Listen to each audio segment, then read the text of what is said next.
Is jou skool gereed vir al die wetlike vereistes en maatreëls wat die Wet op Beskerming van Persoonlike Inligting of meer bekend as die Poppiewet vir jou skool stel?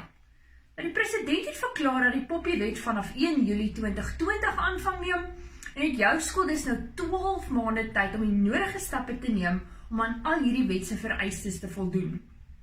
Die groot vraag egter is waar begin jy en watter stappe moet geneem word? Nou ten einde ons lede by te staan om hierdie vraag te antwoord, het ons 'n doen dit jouself Poppiewet toerustingspakket ontwikkel.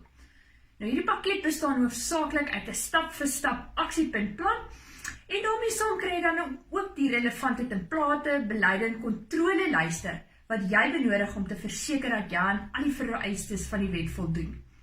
Nou FETSAS beplan ook 'n reeks webinare en as inleiding tot die Poppiewet het ons ook 'n kort kursus ontwikkel wat beskikbaar is op ons FETSAS e-leerplatform. Nou wees gerus op die uitkyk vir ons FETSAS nuusbriewe en aankondigings op die webblad en maak seker dat jy 'n kultuur van verantwoordelike inligtingbestuur en inligtingbeskerming binne jou skool skep.